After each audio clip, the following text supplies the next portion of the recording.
2023 সালে মজুরি বৃদ্ধির আন্দোলনে 4 জন শ্রমিক নিহত হয়েছে। এরকম গত 15 বছরে শ্রমিকদের নানা অধিকার আন্দোলনে ফ্যাসিবাদী সরকার হামলা মামলা করে অনেককে নিহত করেছে। এই 21 শতকে এসেও বাংলাদেশের শ্রমিকদের চাকরি নিরাপত্তা, কর্মপরিবেশ, স্বাস্থ্য ঝুঁকি, এমনকি জীবন নিয়েও শঙ্কা রয়েছে। ওশি ফাউন্ডেশনের মতে শুধুমাত্র 2023 সালেই কর্মক্ষেত্রে 1432 জন শ্রমিকের মৃত্যু হয়েছে, যা কোনোভাবেই কাম্য নয়। এই মৃত্যু সংখ্যা আমাদেরকে শ্রমিকদের কর্মক্ষেত্রে নিরাপত্তার যে সংখ্যা সেটিকে সামনে নিয়ে আসে। একটি মানবিক মর্যাদা সম্পন্ন কল্যাণকামী রাষ্ট্র গঠনের জন্য এই অভ্যুত্থানে যে শ্রমিকরা জীবন দিয়েছে, সেই নতুন বাংলাদেশে শ্রমিকদের অধিকার নিশ্চিতে আমরা সর্বোচ্চ কাজ করব। বাংলাদেশের সবচেয়ে বেশি শঙ্কার বিষয় হচ্ছে শ্রমিকদের কর্মক্ষেত্রে জীবনের নিরাপত্তা।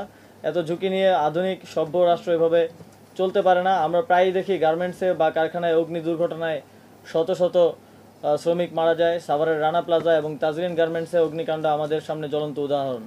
এছাড়া প্রায়ই পরিবহন খাতে দুর্ঘটনা, নির্মাণ খাতে দুর্ঘটনা, ম্যানুফ্যাকচারিং খাত সহ সকল খাতেই শ্রমিকদের যেই জীবন ঝুঁকি সেটি রয়েছে।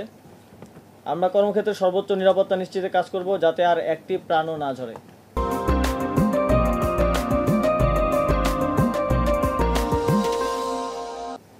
আমরা প্রায় বিভিন্ন কারখানা, পোশাক শিল্পে বিনা নোটিশে শ্রমিকদের ছাঁটাই ও বেতন বন্ধের ঘটনা আমরা দেখেছি বিগত সময়ে। যেসব কারখানা ও গার্মেন্টস মালিকরা এসবের সাথে ভবিষ্যতে জড়িত হবেন, তাদের বিষয়ে শাস্তির বিধান করা হবে। আমরা বাংলাদেশকে আজকে এই এত দুর্নীতি, অনিয়ম এবং হাজার হাজার কোটি টাকা পাচার হয়ে যাওয়ার পরেও যে বাংলাদেশ টিকে আছে, আমরা যে এখনো ব্যাংকরাপ্ট হই নাই, তার অন্যতম একটা অবদান হচ্ছে বাংলাদেশের শ্রমিকরা। বাংলাদেশের লাখ লাখ শ্রমিক, আপনারা যারা এত ঝুঁকি নিয়ে এত পরিশ্রম করে আসলে দেশটাকে ধরে রেখেছেন, সেজন্য আপনাদেরকে আবারও ধন্যবাদ জানাই। এবং আপনাদের প্রতি যারা এই দেশকে টিকিয়ে রেখেছে প্রকৃত অর্থে, তাদের জন্যই এই নতুন বাংলাদেশ কাজ করবে। এই নতুন বাংলাদেশ যারা ধনী তাদেরকে আরও হাজার হাজার কোটি টাকার ধনী বানানোর জন্য কাজ করবে না।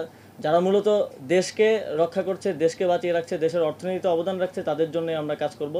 এই কাজ করার জন্য আমরা বদ্ধপরিকর এবং সামনের দিনগুলোতে আপনারা যারা আছেন, আপনারাও এই সরকারকে সহযোগিতা করবেন সেই কাজ করার ক্ষেত্রে। এই প্রত্যাশা আপনাদের থেকে রাখছি।